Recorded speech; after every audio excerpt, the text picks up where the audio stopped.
तो hello everyone, कैसे हैं आप सभी लोग। I hope you are doing well. So welcome to all of you in this wonderful session of Unacademy. My name is Ashif, your biology mentor at Unacademy in NEET UG category. तो बेटा, जैसा आप सभी लोग जानते हो, हम आप लोगों के लिए एक बेहतरीन सी सीरीज लॉन्च कर चुके थे जिसका नाम है एनसीईआरटी सिंप्लीफाइड। क्या करते हैं हम इस सीरीज के अंदर? इस सीरीज के अंदर हम एक चैप्टर को एक सेशन के अंदर, एक लेक्चर के अंदर कंप्लीट कर देते हैं। ठीक है, तो काफी कम टाइम में आपका बहुत अच्छे से चैप्टर रिवाइज हो जाता है, या यूं कि सारे के सारे कॉन्सेप्ट क्लियर हो जाते हैं। और ये सब होता है एनसीईआरटी की लाइन बाय लाइन चीजों से क्लियर। तो काफी ज्यादा इंपॉर्टेंट होने वाला है आज का हमारा सेशन, जिसके अंदर हम लोग डिस्कस करेंगे स्ट्रक्चरल ऑर्गेनाइजेशन इन एनिमल्स।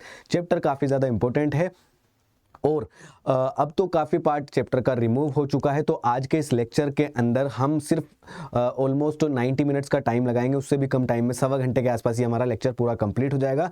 सो स्टार्ट करते हैं आज के हमारे सेशन को बिना किसी देरी के। लेक्चर को एंड तक जरूर देखना, क्योंकि काफ़ी ज़्यादा चीज़ें आपकी मिस हो जाएगी अगर आपने बीच में ही इसको मिस कर दिया तो। ठीक है, चलिए स्टार्ट करते हैं सेशन को। हर एक सेशन की तरह इस बार भी एक मोटिवेशनल कोट के साथ में स्टार्ट करेंगे।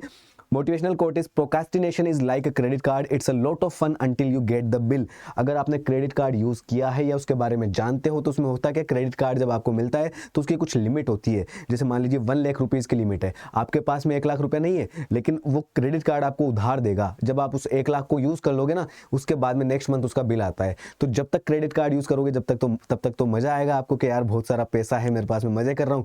लेकिन जब उसका बिल आता है तब पता लगता है असली कि क्या हुआ है। तो बिल्कुल उसी तरीके से प्रोक्रास्टिनेशन भी ऐसा ही है।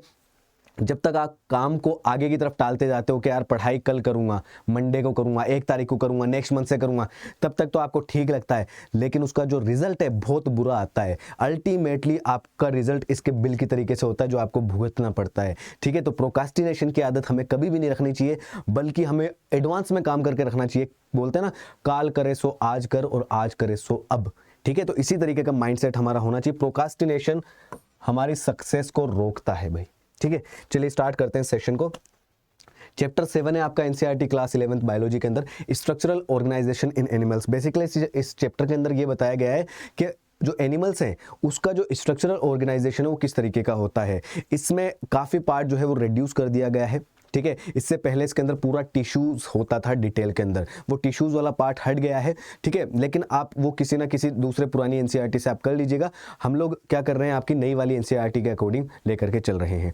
ठीक है, तो देखिए क्या करेंगे हम इसके अंदर मेनली हम ऑर्गन एंड ऑर्गन सिस्टम को समझेंगे और फ्रॉग के डिफरेंट डिफरेंट ऑर्गन सिस्टम को समझा जाएगा। तो इस वाले पार्ट को समझने के लिए हम एक बार क्या कर रहे हैं, एक स्लाइड यहां पर ले रहे हैं। देखिए, मैं एक इंट्रोडक्शन आपको दे देता हूं। जितने भी लिविंग ऑर्गेनिम्स हैं वो सब के सब बने हुए हैं सेल से। ठीक है, कोई भी ऐसा लिविंग ऑर्गेनिज्म नहीं है जो सेल का नहीं बना है, एक्सेप्ट वायरस। वायरस जो है वो लिविंग ऑर्गेनिज्म का जो है एक्सेप्शन है, वो कनेक्टिंग लिंक है between living organisms and non living organisms.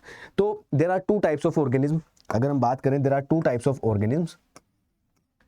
Each and every living organism जो है वो सेल का बना हुआ तो है, लेकिन on the basis of number of cells हम ऑर्गेनिज्म को 2 पार्ट में डिवाइड कर देते हैं। एक तो होता है यूनिसेल्यूलर ऑर्गेनिज्म, और एक होता है हमारे पास multi cellular organism. Right, multi cellular organism. तो यूनिसेल्यूलर जो ऑर्गेनिज्म होता है, जैसे कि अगर हम बात करें इसकी, तो यूनिसेल्यूलर ऑर्गेनिज्म जैसे कि amoeba, it is made up of single cell. तो amoeba has to perform all the functions by only a single cell. चाहे इसको न्यूट्रिशन परफॉर्म करना हो, चाहे इसको रिप्रोडक्शन करना हो, सेल डिवीजन करना हो, चाहे इसको एक्सक्रीशन करना हो, चाहे रेस्पिरेशन करना हो, हर एक काम इस एक सिंगल सेल को करने पड़ेंगे अमीबा को। अगर हम बात करें मल्टी सेल्यूलर ऑर्गेनिज्म की, मल्टी सेल्यूलर ऑर्गेनिज्म के केस में वो ऑर्गेनिज्म आते हैं जो मल्टीपल सेल से मिलकर के बने होते हैं। जैसे अगर हम बात करें ह्यूमंस की, humans has billions of cells. तो यहाँ पर क्या होता है, यहाँ पर सारे के सारे काम एक सिंगल सेल को करने नहीं पड़ते। यहाँ पर क्या देखने को मिलता है, हमें डिवीजन ऑफ लेबर देखने को मिलता है। डिवीजन ऑफ लेबर का मतलब है काम का बंटवारा। डिवीजन ऑफ लेबर, काम का बंटवारा। ठीक है, अब काम का बंटवारा कैसा होगा, यहाँ पर जो मल्टीपल सेल्स हैं वो मिलकर के ग्रुप बना लेती है। ठीक है, अगर हम बात करें मल्टीपल सेल्स का एक ग्रुप बन जाता है। जैसे बहुत सारी सेल्स है, ये मान लीजिए एक सिंगल सेल है, बहुत सारी सेल्स का एक ग्रुप बना, तो इसको हम बोलते हैं tissues. Group of cell that perform a particular function, इसको हम बोलते हैं टिश्यूज। बहुत सारे टिश्यूज मान लीजिए यहां पर आ गए, बहुत सारे टिश्यूज हैं और उनके अंदर बहुत सारी सेल्स होंगी। बहुत सारे टिश्यूज का ग्रुप जो है उसको हम बोलते हैं ऑर्गन, इसको हम बोलेंगे ऑर्गन। और बहुत सारे ऑर्गन का ग्रुप, बहुत सारे ऑर्गन का जो ग्रुप है उसको हम बोलेंगे ऑर्गन सिस्टम। ऑर्गन सिस्टम, जैसे कि डाइजेस्टिव सिस्टम हो गया, रेस्पिरेटरी सिस्टम हो गया, organ system, digestive system, respiratory system, nervous system, right, बहुत सारे सिस्टम्स होते हैं और सारे के सारे ऑर्गन सिस्टम मिलकर के एक पूरा का पूरा क्या बन जाता है, ऑर्गेनिज्म बन जाता है। ठीक है, बट अलग अलग जो सिस्टम्स हैं वो अलग अलग फंक्शन परफॉर्म करेंगे। इसी तरीके से अलग अलग जो ऑर्गन्स होते हैं वो अलग अलग फंक्शन परफॉर्म करते हैं। इसी तरीके से अलग अलग टिश्यूज भी अलग अलग फंक्शन परफॉर्म करते हैं। ठीक है, तो स्टार्ट करते हैं यहाँ से हमारे प्यारे चैप्टर को। ठीक है, तो यहाँ पर वन बाय वन करके सारी चीज़ों को हम रीड करते चलेंगे। हाइलाइटर मैं यहाँ पर ले रहा हूँ। देखिए, पिछले कुछ चैप्टर्स में आप लोगों ने पढ़ा होगा, there are different kinds of varieties of organism. Animal kingdom, plant kingdom के अंदर हमने देखा है कि डिफरेंट डिफरेंट टाइप के ऑर्गेनिज्म होते हैं। अगर हम स्टार्ट करें प्रोटोजोआ, पोरीफेरा, सिलेंट्रेटा, तो यहाँ पर कॉम्प्लेक्सिटी जो है बढ़ती जा रही है। स्टार्टिंग में जो है सेल्यूलर लेवल होता है, फिर टिश्यू लेवल होता है, फिर ऑर्गन लेवल, फिर ऑर्गन सिस्टम लेवल जो है ऑर्गेनिज्म के अंदर देखने को मिलता है। और हमने ये भी पढ़ा है कि there are two types of organism on the basis of numbers of cells. एक होता है यूनिसेल्यूलर ऑर्गेनिज्म, एक होता है मल्टी सेल्यूलर ऑर्गेनिज्म। इस बेसिस पे, नंबर ऑफ सेल्स के बेसिस पे हमने इसको दो पार्ट में डिवाइड कर दिया। और यूनिसेल्यूलर ऑर्गेनिज्म जो होते हैं उसको सारे के सारे फंक्शन एक सिंगल सेल को करने पड़ते हैं। All the functions are performed by एक सिंगल सेल, जैसे कि डाइजेशन हो गया, रेस्पिरेशन हो गया, रिप्रोडक्शन हो गया, सारे के सारे फंक्शन कौन परफॉर्म करेगा, एक सिंगल सेल फंक्शन परफॉर्म करेगी। ठीक है, अगर हम बात करें कॉम्प्लेक्स ऑर्गेनिज्म की, जैसे कि ह्यूमन बींग्स, हायर प्लांट्स, उन सब के अंदर क्या देखने को मिलता है, complex body of multicellular animals, same basic function are carried out by different groups of cells. तो वहां पर डिफरेंट डिफरेंट ग्रुप्स होती है, सेल के डिफरेंट डिफरेंट ग्रुप्स होते हैं, जिसको हम टिश्यू बोलते हैं। टिश्यू का ग्रुप ऑर्गन है, ऑर्गन्स का ग्रुप ऑर्गन सिस्टम है, और मल्टीपल ऑर्गन्स मिलकर के क्या बनाते हैं, एक पूरा का पूरा ऑर्गेनिज्म बनाते हैं। ठीक है, और ये पूरा का पूरा जो ऑर्गेनाइजेशन होता है, वेल ऑर्गेनाइज्ड होता है, अच्छे से ऑर्गेनाइज्ड होता है, पूरा सिस्टमेटिक तरीके से होता है। अगर हम बात करें सिंपल ऑर्गेनिज्म की बॉडी, जैसे कि अगर हम हाइड्रा की बात करें, तो डिफरेंट डिफरेंट टाइप्स की सेल्स होती है वहां पर, और उनमें सेल्स के नंबर जो है थाउजेंड्स तक हो सकते हैं। ह्यूमन बॉडी की अगर हम बात करें तो बिलियंस ऑफ सेल्स प्रेजेंट होती है, जो अलग अलग पर्टिकुलर फंक्शन परफॉर्म करती है वहां पर। ठीक है, चलिए यहां तक हमारा हो गया। अच्छा, अब हम बात करते हैं टिश्यू क्या होता है ना। टिश्यू देखो क्या होता है, it is a group of similar sales along with intercellular substance perform a particular function. इस तरीके के ऑर्गेनाइजेशन को हम क्या बोलते हैं, टिश्यू बोलते हैं। क्या हो गया टिश्यू, जैसे मैं यहां पर ड्रॉ कर देता हूं, tissue is a group of cells, ये बहुत सारी सेल्स हो गई, और इनके अंदर इंटरसेल्युलर स्पेस भी है। यहां पर लिख देता हूं इंटर सेल्यूलर स्पेस, ICS। तो multiple cells along with intercellular substance that perform a particular function in a coordinated manner. This group of cells is called as tissues. ठीक है, यहां तक हमें बात समझ में आ गई, बट टिश्यू क्या होता है। चलिए आगे बढ़ते हैं। ठीक है, अब देखो जितने भी कॉम्प्लेक्स टाइप के एनिमल्स हैं उन सभी की बॉडी 4 टाइप्स के टिश्यूज से मिलकर के बनती है। पहला टिश्यू होता है हमारा एपिथेलियल टिश्यू, पहला टिश्यू होता है एपिथेलियल टिश्यू। दूसरा होता है हमारा कनेक्टिव टिश्यू, कनेक्टिव टिश्यू। तीसरा होता है हमारा नर्वस टिश्यू। ठीक है, नर्वस टिश्यू। और फिर होता है हमारा मस्कुलर टिश्यू। ठीक है, ये 4 टाइप के टिश्यूज होते हैं। देखो यहाँ पर जितने भी कॉम्प्लेक्स ऑर्गेनिजम्स होते हैं वो सब किससे मिलकर के बनते हैं, 4 बेसिक टाइप के टिश्यूज से मिलकर के बनते हैं। और टिश्यू जो है वो आगे चल करके ऑर्गन बनाता है, जैसे कि हमारा स्टमक जो है वो एक ऑर्गन है, टंग हमारी एक ऑर्गन है, लीवर हमारा एक ऑर्गन है, पेनक्रियाज हमारा एक ऑर्गन है। तो बहुत सारे टिश्यूज मिलकर के ऑर्गन बनाते हैं। ऑर्गन्स के एग्जांपल की बात करें तो स्टमक हो गया, लंग हो गया, हार्ट हो गया, किडनी हो गए। अब 2 या 2 से ज्यादा ऑर्गन्स आपस में मिलेंगे और मिलकर के कोई एक पर्टिकुलर फंक्शन परफॉर्म करेंगे। जैसे अगर हम बात करें, हमारी जो टंग है, फेरिंग्स है, स्टमक है, स्मॉल इंटेस्टाइन है, लार्ज इंटेस्टाइन है, ये सारे के सारे क्या एक ही फंक्शन नहीं परफॉर्म कर रहे? क्या न्यूट्रिशन से रिलेटेड नहीं है? बिल्कुल है। तो इस पूरे के पूरे ऑर्गन्स को हमने मिला करके एक सिस्टम बना दिया, जिसको हमने बोला क्या, डाइजेस्टिव सिस्टम। ठीक है, तो ये एक ऑर्गन सिस्टम का एक एग्जांपल हो गया। तो 2 या 2 से ज्यादा ऑर्गन्स जब मिलेंगे और एक कॉमन फंक्शन परफॉर्म करेंगे, ठीक है, फिजिकल या केमिकल इंटरेक्शन होने से उसको हम बोल देते हैं ऑर्गन सिस्टम। ठीक है, जैसे कि डाइजेस्टिव सिस्टम एक सिस्टम हो गया, रेस्पिरेटरी सिस्टम एक सिस्टम हो गया। रेस्पिरेटरी सिस्टम के अंदर देखो कौन कौन से ऑर्गन्स आ गए, नोस्ट्रिल्स आ गई, नेजल कैविटी आ गई, आगे ट्रेकिया है, फिर ब्रोंकी है, ब्रोंकियोल्स है, एल्वियोलाई है, लंग्स है, ये सब रेस्पिरेटरी सिस्टम से तो रिलेटेड है। ठीक है, okay, cells, tissue, organ and organ system, ये सारे के सारे आपस में स्प्लिट होकर के एक इस तरीके से फंक्शन परफॉर्म करते हैं जिसकी वजह से डिवीजन ऑफ लेबर देखने को मिलता है, मतलब डिस्ट्रीब्यूशन ऑफ वर्क। अलग अलग ग्रुप ऑफ सेल या ग्रुप ऑफ टिश्यू या ग्रुप ऑफ ऑर्गन, इन सबको अलग अलग काम डिस्ट्रीब्यूट कर दिया जाता है कि भाई तुम्हें ये करना है, तुम्हें ये करना है, तुम्हें ये करना है, तुम्हें ये करना है। सब अपने अपना जो ग्रुप है वो अलग अलग फंक्शन परफॉर्म करेगा, लेकिन पूरे के पूरा जो सिस्टम है, जो पूरा का पूरा जो ग्रुप है, वो सब मिलकर के एक यूनिट के जैसे काम करता है पूरी हमारी बॉडी के लिए।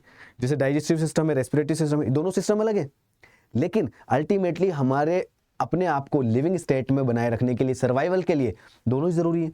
ठीक है, तो हमारी बॉडी के लिए, सर्वाइवल के लिए सारे के सारे सिस्टम्स जरूरी हैं और कंट्रीब्यूट करते हैं सर्वाइवल को।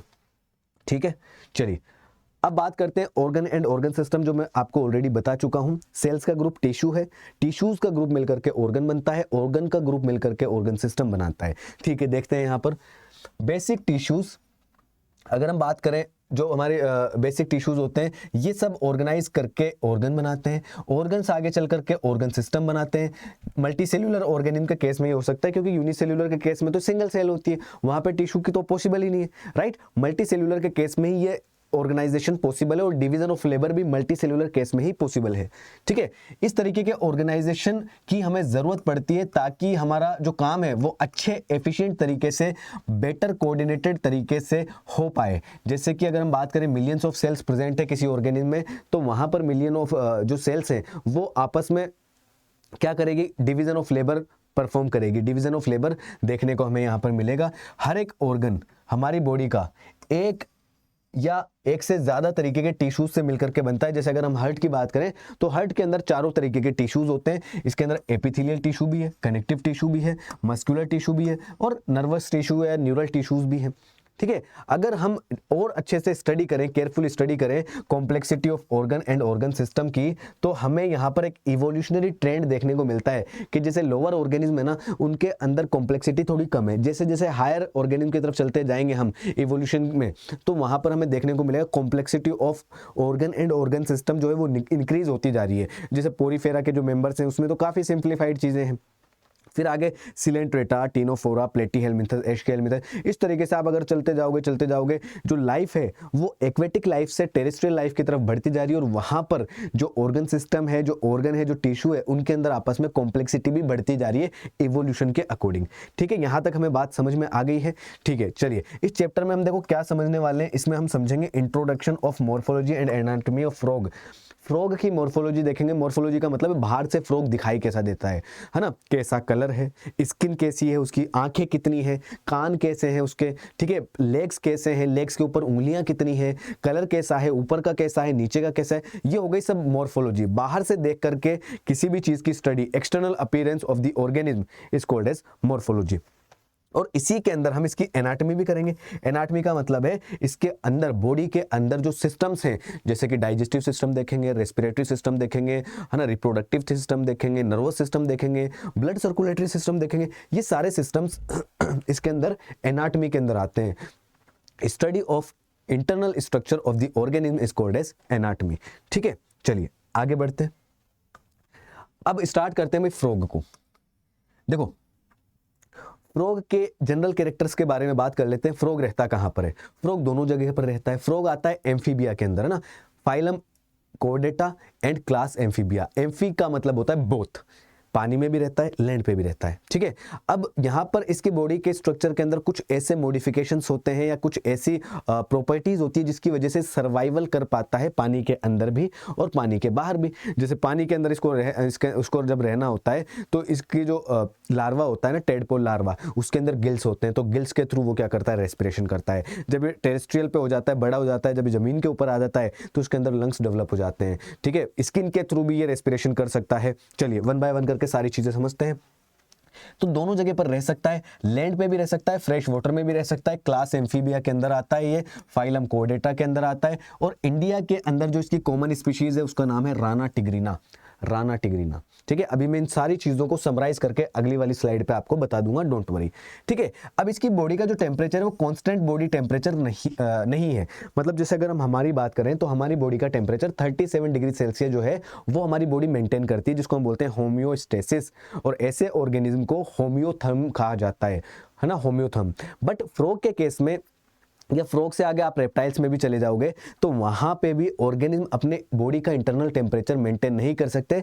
उनकी बॉडी का टेम्परेचर वही रहेगा जो बाहर का टेम्परेचर है। बाहर का टेम्परेचर चाहे 30 डिग्री हो, चाहे 20 हो, चाहे 10 हो, उसी के अकॉर्डिंग उतना ही टेम्परेचर इनकी बॉडी का रहता है। तो ये हाई एक्सट्रीम हीट को एंड हाई एक्सट्रीम कोल्ड को बर्दाश्त नहीं कर सकते। तो इसके लिए क्या करते हैं, ये चले जाते हैं बिल के अंदर, और ज्यादा जब ठंड पड़ती है ना तब भी आपको दिखाई नहीं देंगे ना, तब वो बिलों के अंदर रहते हैं, गड्ढा बना करके जमीन के अंदर चले जाते हैं, वहां पे आराम करते हैं, इनएक्टिव हो जाते हैं, निष्क्रिय अवस्था में चले जाएंगे। और जब एक्सट्रीम हीट आती है, जब गर्मी बहुत ज्यादा पड़ती है, तब भी आपको नहीं दिखेंगे, तब भी बिलों के अंदर जाकर के छुप के बैठ जाते हैं। जब थोड़ी बहुत बारिश होती है, जब फेवरेबल कंडीशन आती है, जब इनको लगता है हाँ भाई टेम्परेचर सही है, बाहर निकलो, तो बाहर निकलते हैं ये।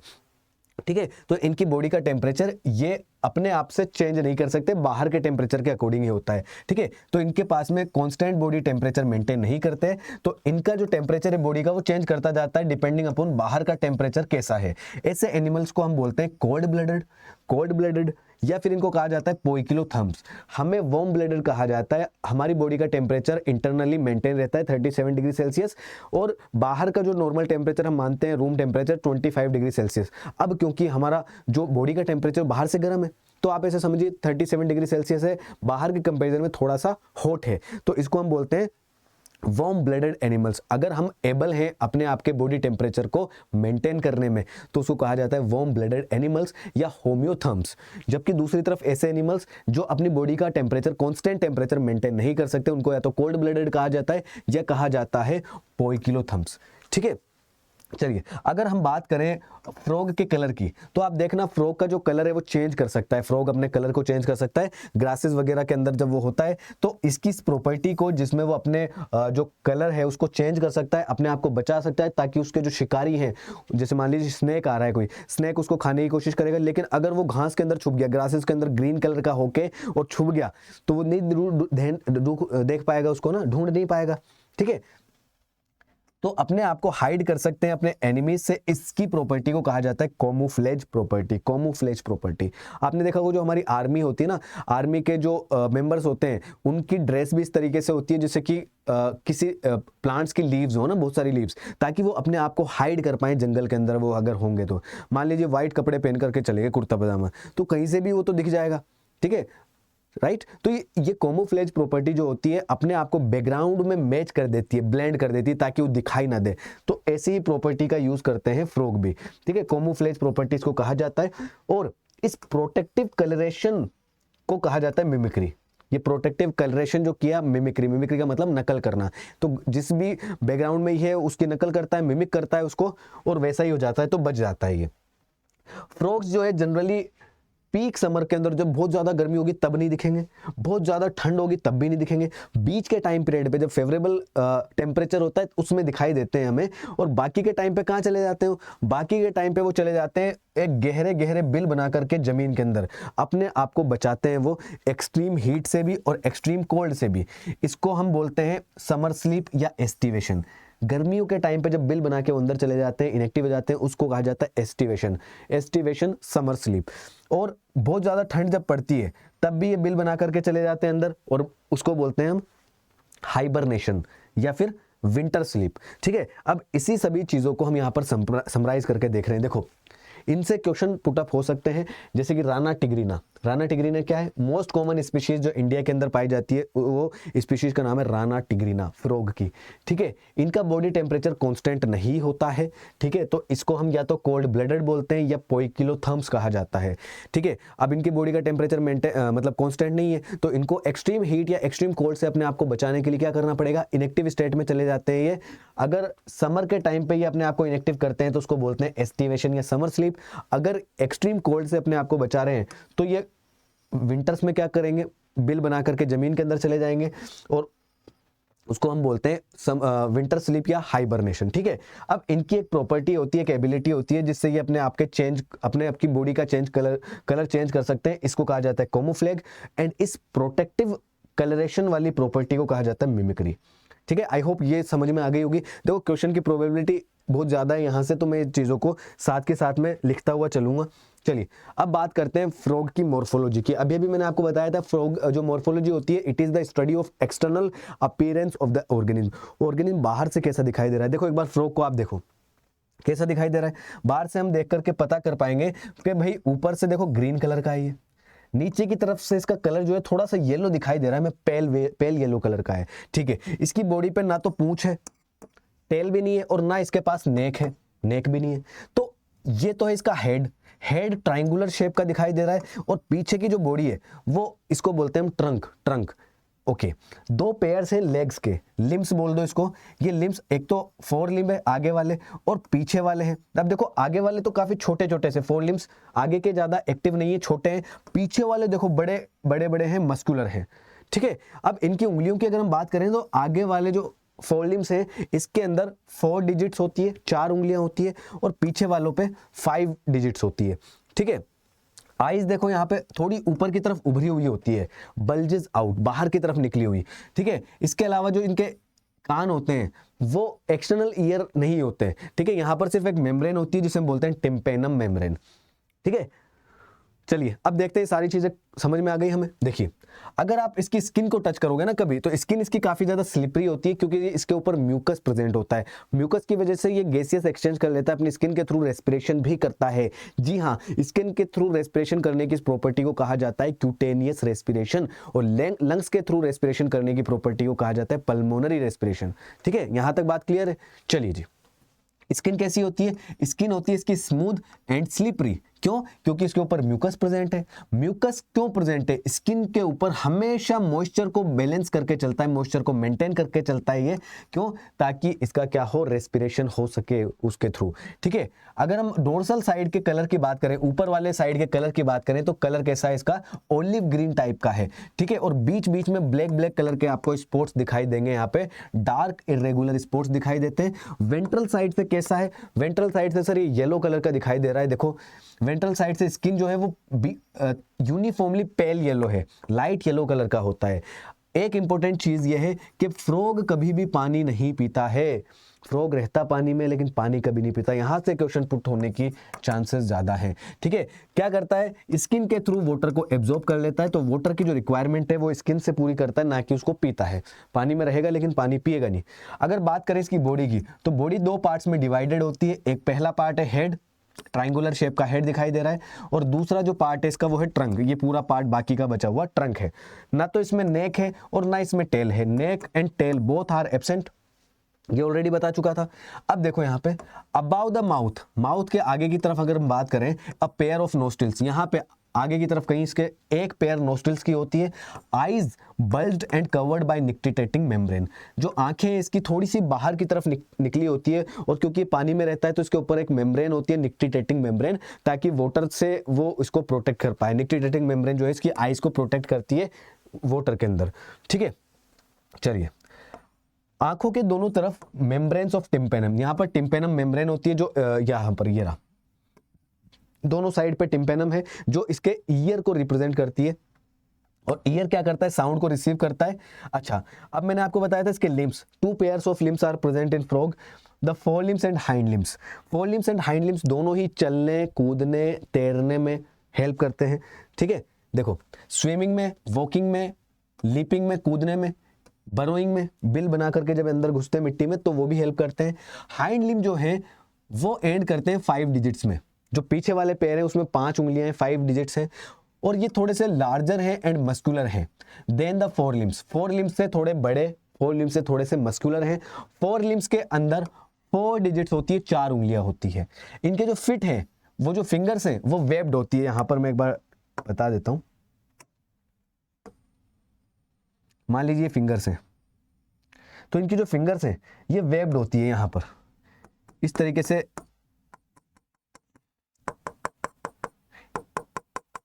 स्किन प्रेजेंट होती है फिंगर्स के बीच में, ताकि ये जब वाटर के अंदर जब ये स्विमिंग करते हैं तो ईजी हो जाता है इनके लिए स्विमिंग करना। ठीक है, चलिए यहाँ पर feets have web digits that help in swimming. तो ये जो डिजिट्स हैं ये वेब्ड है, बीच बीच में वेब्स मतलब स्किन की वेब नेट लाइक स्ट्रक्चर बनी हुई होती है। फ्रॉग क्या करता है, सेक्सुअल डायमॉर्फिज्म शो करता है। सेक्सुअल डायमॉर्फिज्म का मतलब है मेल और फीमेल की जो बॉडी है वो अलग होती है। किस तरीके से अलग होती है भाई, मेल फ्रॉग की अगर हम बात करें, it can be distinguished by the presence of sound producing vocal sac. Male के अंदर एक खास बात है कि उसकी बॉडी के अंदर एक साउंड प्रोड्यूसिंग वोकल सैक होता है, टुर टुर की जो आवाज निकालता है ना फ्रॉग, वो मेल फ्रॉग होता है। इसी आवाज से अट्रैक्ट होकर के फीमेल उसके पास में आती है। फीमेल आवाज नहीं निकाल सकती ना, ठीक है। तो ये वोकल सैक किसके अंदर प्रेजेंट होगा, सिर्फ मेल फ्रॉग के अंदर होगा, फीमेल के अंदर ये एब्सेंट होता है। इसके अलावा इनके पास में कोपुलेटरी पैड होता है, first digit of four limb. पीछे वाले पैरों को कुछ तो दिया, चलो पीछे वाले पैर को सब कुछ ही दिया है, मतलब मस्कुलर भी है, बड़ा भी है, कूदने में भी हेल्प करता है, 5 डिजिट्स भी है। और 5 डिजिट्स के साथ साथ जो फर्स्ट डिजिट है, फर्स्ट डिजिट के ऊपर इनको क्या मिल रहा है, यहाँ पर एक कोपुलेटरी पैड मिल रहा है, कोपुलेटरी पैड। ये कोपुलेटरी पैड क्या करता है भाई, कोपुलेटरी पैड रिप्रोडक्शन में हेल्प करता है, कोपुलेशन में हेल्प करता है, लेकिन इसके अंदर एक्सटर्नल टाइप का फर्टिलाइजेशन होता है। तो किस में हेल्प करता है, देखो जब फीमेल इनके पास में आती है तो ये उसको पकड़ लेता है, ठीक है। कोपुलेटरी पैड से उसको टाइट पकड़ के रखता है और उसको स्टिमुलेट कराता है एग्स को रिलीज कराने के लिए, ठीक है। तो फीमेल क्या करती है, उसकी आवाज सुनकर के आती है पास में, और उसके बाद में कोपुलेटरी पैड से पकड़ लेता है मेल फ्रॉग उसको, और उससे ओवम रिलीज करा देता है। जब वो एग्स रिलीज कर देती है वाटर के अंदर, तो उसके बाद में अब एग्स क्या होते हैं, बहुत सारे होते हैं, उसके ऊपर जिलेटिन लेयर लगी होती है। फिर मेल फ्रॉग क्या करता है, उनके ऊपर स्पर्म रिलीज करता है। तो जो फर्टिलाइजेशन है वो वाटर के अंदर होता है। यहाँ पर एक कोपुलेटरी पैड है, ये फर्टिलाइजेशन में हेल्प नहीं कर रहा है, ये यहाँ पर फीमेल फ्रॉग को ओवम एग्स रिलीज करने में हेल्प करता है, टाइटली पकड़ने में हेल्प करता है। बस नाम हमने यहाँ पर इसका कोपुलेटरी पैड इसलिए रख दिया ताकि लगे कहीं ना कहीं रिप्रोडक्शन से रिलेटेड है, ठीक है। हाँ, तो ये कोपुलेटरी पैड फीमेल के अंदर एब्सेंट होगा, मेल के अंदर ही प्रेजेंट है। चलिए बात समझ में आ गई होगी, ठीक है ना भाई, क्लियर है बात। बता देता हूं एक बार फिर से, मॉर्फोलॉजी के अंदर क्या क्या देखा हमने। पहले इसकी बॉडी के बारे में बात करी कि जो इसकी स्किन है काफ़ी ज़्यादा स्लिपरी होती है, स्मूथ होती है, क्योंकि इसके ऊपर म्यूकस की लेयर होती है। हमेशा म्यूकस की लेयर क्यों होती है, क्योंकि इनको अपने बॉडी के ऊपर एक मॉइस्चर मेंटेन करना होता है, क्योंकि अपनी स्किन के थ्रू भी रेस्पिरेशन करते हैं। जब फ्रॉग बिल के अंदर होता है तो स्किन के थ्रू ही रेस्पिरेशन करते हैं, उसको बोलते हैं क्यूटेनियस रेस्पिरेशन। अगर हम बात करें इसके कलर की, तो ऊपर का कलर इसका ओलिव ग्रीन कलर का होता है विद ब्लैक स्पॉट्स या डार्क इरेगुलर स्पॉट्स। नीचे वाला वेंट्रल साइड का जो कलर है वो पेल येलो कलर का होता है, यूनिफॉर्मली उसी तरीके, मतलब पूरी तरफ एक ही जैसा कलर होता है। बॉडी डिवाइड होती है हेड में और ट्रंक में, नेक और ये टेल इसकी एब्सेंट होती है। फिर लिम्स की बात करते हैं, लिप्स 4 लिम्ब होता है और हाइंड लिम्ब होता है, 2 4 लिम्ब 2 हाइंड लिम्ब। 4 लिम्ब छोटे होते हैं, हाइंड लिम्ब थोड़े से बड़े होते हैं और मस्कुलर होते हैं। 4 लिम्ब जो है इसके अंदर 4 डिजिट्स होती है, हाइंड लिम्ब के अंदर 5 डिजिट्स होती है। 5 डिजिट्स के साथ में पहली डिजिट के ऊपर इसके ऊपर होता है कोपुलेटरी पैड। दोनों ही पेयर्स ऑफ जो लिम्स हैं वो इनके चलने में, स्विमिंग में एंड लीपिंग में हेल्प करते हैं, ठीक है। फिर यहाँ पर हेड के आगे पार्ट पे यहाँ पर 2 नोस्ट्रिल्स होती है, माउथ के ऊपर 2 नोस्ट्रिल्स होती है, और यहाँ पर आईज होती है 2, और आईज जो है वो उसके ऊपर निक्टिटेटिंग मेम्ब्रेन होती है ताकि वाटर में वो प्रोटेक्टेड रह पाए। इसके अलावा यहाँ पर एक टिम्पेनम होती है जो इनके ईयर को रिप्रेजेंट करता है, जो साउंड को रिसीव करता है, ठीक है। फ्रॉग जो होते हैं वो सेक्सुअल डायमॉर्फिज्म शो करते हैं, मतलब मेल फ्रॉग अलग है और फीमेल फ्रॉग अलग है। मेल फ्रॉग के अंदर 2 चीज़ें एक्स्ट्रा है फीमेल फ्रॉग से। पहला तो है इसके अंदर कोपुलेटरी पैड पाया जाता है जो रिप्रोडक्शन में हेल्प करता है।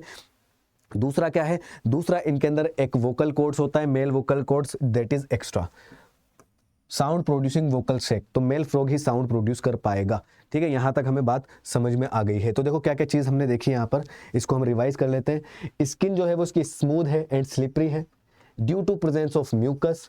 स्किन हमेशा मॉइस्चर मेंटेन करती है। फ्रॉग कभी भी पानी नहीं पीता है लेकिन अपने स्किन के थ्रू एब्जॉर्ब कर लेता है।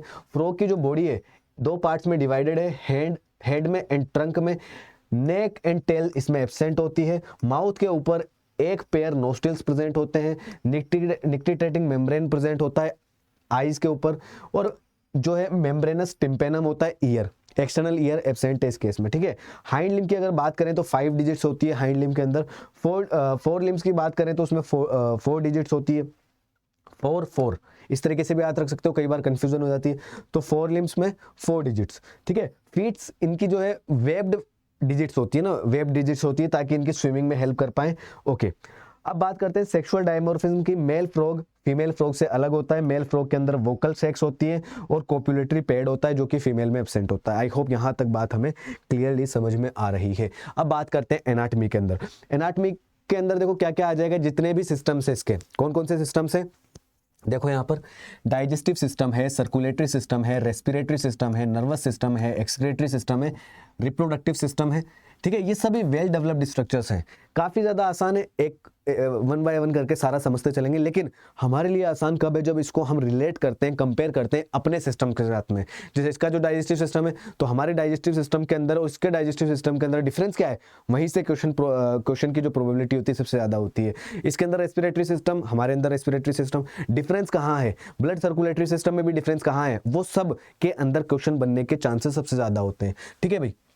वेल डेवलप्ड होते हैं सारे सिस्टम, स्ट्रक्चर्स और फंक्शंस भी ज़्यादा अच्छे से होते हैं। सबसे पहले बात कर रहे हैं डाइजेस्टिव सिस्टम की। डाइजेस्टिव सिस्टम देखो, इसका डाइजेस्टिव सिस्टम के अंदर एक एलिमेंट्री कैनाल हो गई और डाइजेस्टिव ग्लैंड्स हो गई। हमारे पास भी एलिमेंट्री कैनाल है, तो सेम है, कोई डिफरेंस नहीं है, इंपॉर्टेंट नहीं है। एलिमेंट्री कैनाल, कलर चेंज कर लेते हैं इसका, ठीक है। चलिए, alimentary canal and digestive glands, ठीक है। एलिमेंट्री कैनाल शॉर्ट होती है क्योंकि ये कार्निवोर्स है, इंपॉर्टेंट चीज़ है। देखो, एलिमेंट्री कैनाल कार्निवोर्स के अंदर काफ़ी ज़्यादा छोटी होती है और हर्बीवोर्स के अंदर काफ़ी लंबी होती है, कि हर्बीवोर्स के अंदर जो सेल्यूलोज होता है उसको डाइजेस्ट करने के लिए ज़्यादा लंबा टाइम चाहिए, तो वहाँ पर हर्बीवोर्स का जो डाइजेस्टिव ग्लैंड है, जो सॉरी एलिमेंट्री कैनाल जो है वो काफ़ी ज़्यादा लंबी होती है। ओमनीवोर्स में बीच की होती है और कार्निवोर्स में सबसे छोटी होती है। तो क्योंकि कार्निवोर्स है तो इनका एलिमेंट्री कैनाल काफ़ी ज़्यादा छोटा होगा, ठीक है। हेंस इंटेस्टाइन की जो लेंथ होती है काफ़ी छोटी हो जाती है। माउथ की अगर बात करें तो हमारे जैसे माउथ है, बकल कैविटी में ओपन हो रहा है, ठीक है। उसके बाद ईसोफेगस में जा रहा है, ये भी सेम है। फिर फेरिंग्स में जा रहा है। ईसोफेगस छोटी ट्यूब है दैट ओपन्स इन स्टमक, तो स्टमक इसके पास में भी है। आगे चल करके ओपन होगा इंटेस्टाइन में और फिर ये रेक्टम में ओपन होगा और फाइनली बॉडी के बाहर एक क्लोएका है। ये इंपॉर्टेंट है, क्लोएका। क्लोएका क्या है, क्लोएका इसका बॉडी की एक्सटर्नल ओपनिंग है। यहीं से इसका यूरिन भी जाएगा, यहीं से इसका जो फीकल मैटर है वो भी जाएगा और यहीं से मेल के केस में क्लोएका के थ्रू ही स्पर्म भी रिलीज होते हैं, ठीक है। अब देखो, इसके पास लीवर है जो बाइल जूस रिलीज करता है, वही हमारी तरीके से, और स्टोर हो जाएगा गोल ब्लैडर में, सेम है। पेनक्रियास भी एक डाइजेस्टिव ग्लैंड है जो पेनक्रियाटिक जूस बनाएगी। तो क्या समझ में आया?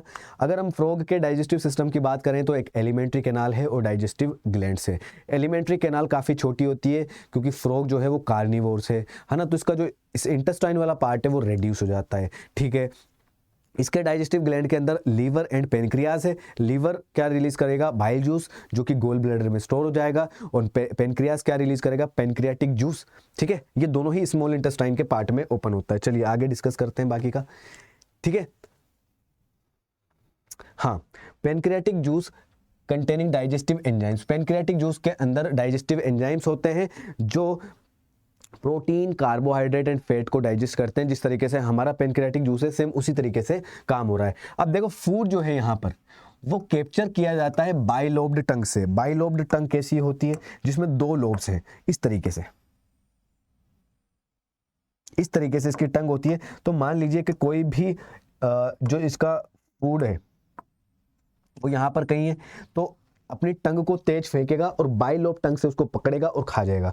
देखा होगा ना, कई बार इंसेक्ट को खाता है, लंबी सी जीभ बाहर निकालता है, पकड़ता है और मुंह में ले जाता है। तो ये बाइलोब टंग है। हमारी जो टंग है वो सिंगल लोब्ड है, 1 लोब्ड है, बाइलोब्ड नहीं है। इसके 2 पार्ट हमें दिखाई दे रहे हैं। ये फूड को कैप्चर करने में हेल्प करता है, ठीक है। चलिए आगे देखो, food is captured by bilobed tongue. Digestion of food takes place by the action of HCl। HCl कहाँ होगा, स्टमक के अंदर। हमारे भी स्टमक में HCl होता है, इसके पास भी HCl है। Gastric juice secreted by the walls of stomach. Stomach के अंदर गैस्ट्रिक जूस रिलीज होगा, HCl के थ्रू वो डाइजेस्ट हो जाएगा। पार्शियली डाइजेस्टेड फूड को काइम बोलते हैं। हमारे केस में भी सेम वैसा ही है। स्टमक से फूड जो है वो स्मॉल इंटेस्टाइन के फर्स्ट पार्ट में जाएगा, जिसे बोलते हैं ड्यूडेनम। हमारे केस में भी ड्यूडेनम है, ठीक है। The duodenum receives bile. अब ड्यूडेनम जो है फर्स्ट पार्ट है इंटेस्टाइन का, यहाँ पर स्मॉल और लार्ज इंटेस्टाइन नहीं है, यहाँ पे सिर्फ सिंगल इंटेस्टाइन है, ठीक है। अब ये जो इंटेस्टाइन का पहला पार्ट है ड्यूडेनम, इस ड्यूडेनम के अंदर बाइल और बाइल तो आएगा गोल ब्लैडर से, और पेनक्रियाटिक जूस कहाँ से आएगा, पेनक्रियास से।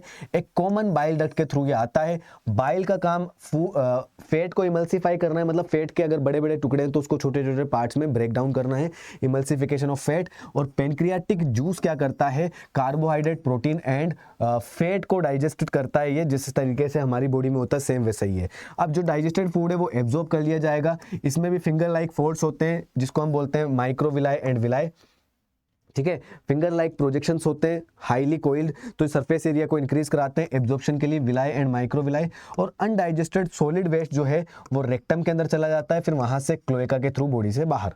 क्लोएका एक्सटर्नल ओपनिंग है, बाहर की तरफ ओपन होता है। तो यहाँ पर देखो food material, undigested food part तो गया बाहर से, मैं बता रहा था ना कॉमन पार्ट है। तो एक तो यहाँ से फीकल मैटर चला गया, ठीक है, यहीं से यूरिन भी जाएगा और यहीं से स्पर्म भी जाएगा मेल के केस में, है ना। फीमेल के केस में ऐसा नहीं है, अभी आगे बताता हूँ। चलिए अब देखो ये तो हो गया हमारा डाइजेशन। अब हम बात करते हैं रेस्पिरेशन की। रेस्पिरेशन में गैसियस एक्सचेंज में अभी हमने बात करी थी कि जो फ्रॉग है वो एम्फीबिया के अंदर आता है, तो ये वाटर में भी रहता है और ये वाटर के बाहर में भी रहता है। तो वाटर के अंदर जब ये रहता है तो इसका जो लार्वा है, लार्वा जो है फिश जैसा होता है, तो इसी के लार्वा के अंदर होती है गिल्स, तो गिल्स के थ्रू रेस्पिरेशन करता है। लेकिन जब फ्रॉग जब बड़ा हो जाता है, एडल्ट हो जाता है, तो इसकी बॉडी के अंदर ये स्किन से भी कर लेता है, ये बकल केविटी से भी करता है और ये लंग्स से भी करता है, ठीक है। तो स्किन से जो करता है ये रेस्पिरेशन उसको हम बोलते हैं क्यूटेनियस रेस्पिरेशन। जो लंग से करता है उसको बोलते हैं पल्मोनरी रेस्पिरेशन, ठीक है। और जब ये बिल बना करके समर स्लीप या विंटर स्लीप में जाता है, यानी एस्टिवेशन या हाइबरनेशन में जाता है, तब भी ये अपने स्किन के थ्रू ही रेस्पिरेशन करता है, ठीक है। चलिए देखो भाई, frogs respire on land and in the water. Land और वाटर दोनों के अंदर रेस्पिरेशन करता है बाय टू डिफरेंट मेथड्स, दो डिफरेंट मेथड्स के थ्रू ये करेगा। इन वाटर, वाटर के अंदर स्किन के थ्रू, एक्वेटिक रेस्पिरेटरी ऑर्गन इसका परफॉर्म करता है यहां पर स्किन के थ्रू, और इसको हम बोलते हैं cutaneous respiration. Dissolved oxygen in water exchanged by skin bye diffusion. तो जब ये बड़ा हो जाता है तो इसके पास में क्या हो जाता है, जो स्किन है उसके थ्रू रेस्पिरेशन करता है, गिल्स के थ्रू नहीं करता। गिल्स के थ्रू कब करेगा, जब ये टेडपोल लार्वा कंडीशन में होता है, ठीक है भाई। Through the skin bye diffusion. On land, land के ऊपर देखो buccal cavity, skin and lungs, ये तीनों है रेस्पिरेटरी ऑर्गन का रोल प्ले करते हैं। रेस्पिरेशन जो है लंग्स के अगर हो रहा है तो उसको पल्मोनरी रेस्पिरेशन कहते हैं। और लंग्स जो है इसके पास में एक पेयर होता है, इलोंगेटेड है, पिंक कलर के होते हैं, एक सेक लाइक स्ट्रक्चर है, अपर पार्ट पे प्रेजेंट होते हैं, ट्रंक का जो अपर पार्ट है इसका वहां पर प्रेजेंट होते हैं। एयर जो है नोस्ट्रिल के थ्रू एंटर करती है, बकल कैविटी के अंदर जाएगी, उसके बाद में लंग्स में जाती है। और एस्टिवेशन और हाइबरनेशन जब ये करता है तो उस दौरान भी ये अपने स्किन के थ्रू रेस्पिरेशन परफॉर्म करता है। आई होप यहाँ तक बात हमें समझ में आ गई। तो रेस्पिरेशन के अंदर, रेस्पिरेशन के लिए फ्रॉग के पास में अलग अलग बॉडी ऑर्गन्स हैं। अगर ये वाटर के अंदर है तो स्किन के थ्रू डिफ्यूजन करता है, गैसेस एक्सचेंज करता है। कब, जब फ्रॉग एडल्ट है। तो अगर फ्रॉग लार्वा है, बहुत छोटा होता है, लार्वल कंडीशन भी होती है, जो डेवलपमेंट है इनडायरेक्ट होता है इसमें, तो लार्वल कंडीशन के अंदर टेडपोल जो होता है फ्रॉग का, वो गिल्स के थ्रू रेस्पिरेशन परफॉर्म करता है। और जमीन के ऊपर जब ये है तो ये बकल कैविटी के थ्रू भी करेगा, स्किन के थ्रू भी करेगा, लंग्स के थ्रू भी करेगा। स्किन के थ्रू अगर रेस्पिरेशन करता है तो उसको हम बोलते हैं क्यूटेनियस रेस्पिरेशन, अगर लंग्स के थ्रू करता है तो उसको बोलते हैं पल्मोनरी रेस्पिरेशन। तो वाटर के अंदर तो हमने बता दिया स्किन के थ्रू, इसके अलावा जब ये एस्टिवेशन एंड हाइबरनेशन कर रहा है तब भी स्किन के थ्रू करेगा, तब भी क्यूटेनियस रेस्पिरेशन करेगा। लेकिन ये अगर नॉर्मल एयर में प्रेजेंट है तो पल्मोनरी रेस्पिरेशन करता है, मतलब लंग्स के थ्रू रेस्पिरेशन परफॉर्म करता है। यहाँ तक हमें बात समझ में। अच्छा, इसके जो लंग्स है उसके बारे में बात कर ली हमने। एक पेयर है, इलोंगेटेड है, पिंक कलर का है, तो इसको तो भूलोगे नहीं, जो चीज़ हमारी जैसी है उसको तो आप नहीं भूलोगे, जो चीज़ अलग है, एक्स्ट्रा है, वो हम यहाँ पर डिस्कस करते चल रहे हैं। अब बात करते हैं वेस्कुलर सिस्टम की। देखो यहाँ पर ये काफ़ी ज़्यादा इंपॉर्टेंट है भाई, वेरी वेरी वेरी इंपॉर्टेंट। यहाँ पर देखो जो सर्कुलेटरी सिस्टम है इसका या वेस्कुलर सिस्टम है, इसके अंदर कुछ चेंजेस हैं, हमसे थोड़े से चेंजेस हैं जिसे मैं आपको बता देता हूँ। यहाँ पर सबसे पहले बात करते हैं जो इसका हार्ट है। इसका जो हार्ट है हमारे हार्ट से थोड़ा सा अलग है।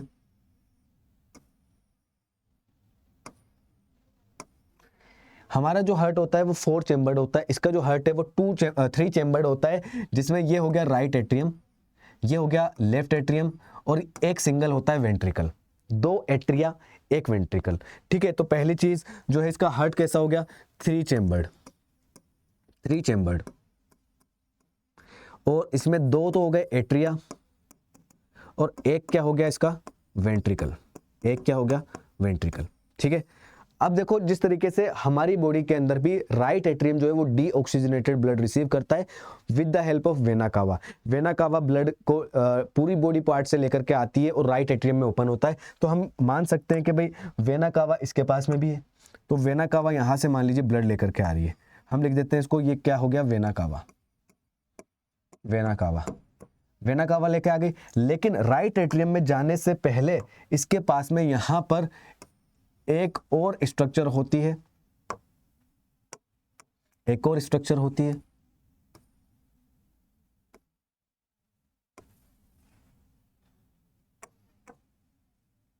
जिसको हम बोलते हैं venosus, sinus venosus, sinus venosus. ठीक है, ये राइट एट्रियम में ओपन होगा और राइट एट्रियम से ब्लड जाएगा वेंट्रिकल में। अब आपको पता है डीऑक्सीजनेटेड ब्लड है, तो डीऑक्सीजनेटेड ब्लड कहां जाएगा भाई, पहले डीऑक्सीजनेटेड ब्लड कहां जाएगा, ग्रीन येलो से कर देते हैं, चलो डीऑक्सीजनेटेड ब्लड कहां जाएगा, लंग्स में जाएगा। तुम लंग्स बना देते हैं यहां पर। अब लंग्स में इसने क्या ले ली, इसने ले लिया ऑक्सीजन, ऑक्सीजन लेकर के रेड हो गया ब्लड का कलर। अब हमारे केस में क्या होता है, जो ब्लड होता है ऑक्सीजनेटेड ब्लड वो आता है पल्मोनरी वेन के थ्रू। ठीक है, इसमें भी यही केस है, पल्मोनरी वेन के थ्रू आ रहा है। लेकिन यहां पर अगेन एक और स्ट्रक्चर है, एक और स्ट्रक्चर है भाई, उसके थ्रू आएगा। इस स्ट्रक्चर का नाम क्या है बताएंगे अभी। इसको कहा जाता है कोनस आर्टेरियोसस, कोनस आर्टेरियोसस। ये है साइनस वेनोसस, ये है कोनर कोनस आर्टेरियोसस। ये लेफ्ट एट्रियम में गया, लेफ्ट एट्रियम से लेफ्ट वेंट्रिकल में गया, लेफ्ट वेंट्रिकल में जाने के बाद में इसको पंप कर दिया जाएगा और ये लेके जाएगा ब्लड को पूरे बॉडी पार्ट्स में। ठीक है, ये सारे के सारे यहाँ पर बॉडी पार्ट्स हो गए। ये बॉडी पार्ट को ऑक्सीजन देगा और बॉडी पार्ट्स को ऑक्सीजन देगा और CO2 खुद ले लेगा। ये CO2 वाला ब्लड फिर से कहाँ से जाएगा, राइट एट्रियम में, थ्रू साइनस वेनोसस के थ्रू। अब एक चीज और ध्यान रखो, डोर्सल साइड में साइनस वेनोसस है, ये डोर्सल साइड में है, और वेंट्रल साइड में क्या है, कोनस आर्टेरियोसस, वेंट्रल साइड में। ठीक है, आई होप ये चीज समझ में आ गई होगी। अब एक चीज यहां पर देखो, राइट एट्रियम लेफ्ट एट्रियम दोनों एक ही जगह पर ओपन हो रहे हैं वेंट्रिकल में। तो जब राइट एट्रियम और लेफ्ट एट्रियम से ब्लड आएगा, राइट साइड से तो आएगा डीऑक्सीजनेटेड और लेफ्ट साइड से आएगा ऑक्सीजनेटेड। तो यहां पर oxygenated and deoxygenated blood mix हो जाएंगे। तो मिक्स्ड जो ब्लड है जिसके अंदर ऑक्सीजन इतना एफिशिएंट नहीं है जितना अगर ये पूरा 4 चेम्बर में डिवाइड होता है जैसे ह्यूमंस के केस में, तो ये फुल कंप्लीट ऑक्सीजनेटेड ब्लड जाता है। यहां पर पार्शियली ऑक्सीजनेटेड ब्लड जाएगा। तो इंपॉर्टेंट चीज हमने क्या देखा कि यहां पर हार्ट के अंदर 3 चेम्बर है, 3 चेम्बर, 2 ओरिकल्स, 1 वेंट्रिकल। इसके अलावा 2 स्पेशल स्ट्रक्चर हैं, एक तो है यहाँ पर साइनस वेनोसस और दूसरा क्या है, कोनस आर्टेरियोसस। ठीक है, 1 बाय 1 करके समझेंगे सारी चीजों को, डोंट वरी। चलिए अब एनसीईआरटी के थ्रू समझते हैं। देखो इसको, vascular system in frog is well developed close type का है। क्लोज टाइप का मतलब कि ब्लड वेसल्स के थ्रू ब्लड फ्लो करता है, ना कि बॉडी कैविटी। अगर हम बात करें कॉकरोच आर्थ्रोपोडा के जो मेंबर्स हैं, उसके अंदर जो ब्लड फ्लो करता है वो कहाँ से फ्लो करता है, वो बॉडी कैविटी के अंदर, जिसको हम साइनस या लेकुनी कहा जाता है, लेकुनी या बॉडी कैविटी या साइनस, उनके थ्रू ब्लड फ्लो करता है। यहाँ पर एक क्लोज्ड पाथवे होता है, पाइप लाइक स्ट्रक्चर होती है ब्लड वेसल्स, वहां से ब्लड फ्लो करेगा। तो वेल डेवलप्ड क्लोज टाइप का सर्कुलेटरी सिस्टम है। फ्रॉग्स के पास में एक लिम्फेटिक सिस्टम भी होता है ना, एक ब्लड सर्कुलेटरी सिस्टम भी होता है। ब्लड सर्कुलेटरी सिस्टम में हार्ट है, ब्लड है और ब्लड वेसल्स है। ठीक है, लिम्फेटिक सिस्टम में लिम्फ है, लिम्फ चैनल है और लिम्फ नोड्स हैं। ठीक है, लेकिन यहाँ पर स्पेशली आपके ब्लड सर्कुलेटरी सिस्टम की बात हो रही है। हार्ट की अगर बात करें तो मस्कुलर स्ट्रक्चर है हमारे ही जैसा, सिचुएटेड कहाँ पर है, अपर पार्ट में, हमारा भी अपर पार्ट पे होता है बॉडी कैविटी के अंदर। ठीक है, 3 चेम्बर्ड होता है, ये थोड़ा सा अलग है, इंपॉर्टेंट है। 3 चेम्बर्ड हार्ट होता है फ्रॉग के अंदर, जिनमें 2 तो एट्रिया है और एक क्या है, वेंट्रिकल है। अच्छा, इसका जो हार्ट है वो एक मेम्ब्रेन के द्वारा कवर्ड होता है जिसको बोलते हैं पेरिकार्डियम। हमारे केस में भी ऐसी होती है पेरिकार्डियम मेम्ब्रेन। ठीक है, 2 होती है पेरिकार्डियल मेम्ब्रेन, बाहर वाली को हम बोलते हैं पेराइटल, अंदर वाली को क्या बोलते हैं, विसरल। ठीक है, दोनों के बीच में एक फ्लूइड फील्ड होता है पेरिकार्डियल फ्लूइड, जो फ्रिक्शन को कम करता है। ठीक है, तो ऐसी ही मेम्ब्रेन इसके पास में भी है, पेरिकार्डियम। ठीक है, आगे देखो एक ट्रायंगुलर स्ट्रक्चर होती है जिसको हम बोलते हैं साइनस वेनोसस, जो हमने यहां पर देखिए अभी बनाई थी हमने, साइनस वेनोसस, ये रहा डोर्सल साइड में साइनस वेनोसस है जहां से राइट एट्रियम में ब्लड आएगा। चलो जी, ठीक है, देखो हाँ, triangular sinus venosus joint the right atrium, it receives blood through the major veins called vena cava. तो वेना कावा पूरे बॉडी पार्ट से ब्लड लेकर के आएगी, कहां ओपन होगी, साइनस वेनोसस में। साइनस वेनोसस कहां ओपन होगा, राइट एट्रियम में, ठीक है, vena cava. Ventral the ventricles open into sac like conus arteriosus. मैंने अभी आपको बताया कि जो वेंट्रिकल है कहां ओपन होगा, कोनस आर्टेरियोसस में, ठीक है, ठीक है भाई, कोनस आर्टेरियोस हाँ, कोनस आर्टेरियोसस ये वेंट्रल साइड पे होता है, जबकि हमारा साइनस वेनोसस अपर साइड पे मतलब डोर्सल साइड पे होगा। अभी अभी यहाँ पे लिखाया भी था मैंने, ये डोर्सल साइड पे है, वो वेंट्रल साइड पे है, ठीक है। चलिए जी, blood from the heart is carried to all the body parts by the arteries, जिसको हम बोलते हैं आर्टेरियल सिस्टम, और the veins collect blood from the different parts of the body to the heart and it is called as venous system, ठीक है। एक तो हो गया भाई आर्टरीज के थ्रू जो ब्लड सप्लाई हो रही है वो आर्टेरियल सिस्टम हो गया, वेनस के थ्रू जो ब्लड को लाया जा रहा है उसको बोलते हैं venous system. Special venous connection, अब देखो यहां पर दो स्पेशल टाइप के पोर्टल सिस्टम हमें मिलते हैं। एक तो मिलता है लीवर एंड इंटेस्टाइन के बीच में, लीवर एंड इंटेस्टाइन के बीच में देखो हमारी बॉडी में जब जितने भी डाइजेस्टिव सब्सटेंस होते हैं वो जब एब्जॉर्ब हो जाते हैं तो स्मॉल इंटेस्टाइन से जुड़ी हुई कुछ कैपिलरीज होती है, उन कैपिलरीज से ब्लड जाता है कहाँ पर, न्यूट्रिएंट्स जाते हैं ब्लड की हेल्प से कहाँ पर, लीवर में। लीवर डिसाइड करता है कि मुझे ब्लड के अंदर कितना कौन कौन सा पार्ट डालना है, ठीक है। उसी तरीके से यहाँ पे भी है, तो जो लीवर है, लीवर हिपेटिक वर्ड लीवर से रिलेटेड आता है, तो यहाँ पर एक आ गया आपका कौन सा, hepatic portal system, hepatic portal system, और एक होता है kidney and lower parts of the body जिसको बोलते हैं रीनल पोर्टल सिस्टम। हमारे केस में, ह्यूमंस के केस में रीनल पोर्टल सिस्टम नहीं होता है। हमारे केस में क्या होता है, एक तो होता है हाइपोफाइसियल पोर्टल सिस्टम जो होता है आपका हाइपोथैलेमस और पिट्यूटरी ग्लैंड के बीच में, और एक होता है लीवर और इंटेस्टाइन के बीच में जिसको हम बोलते हैं हिपेटिक पोर्टल सिस्टम।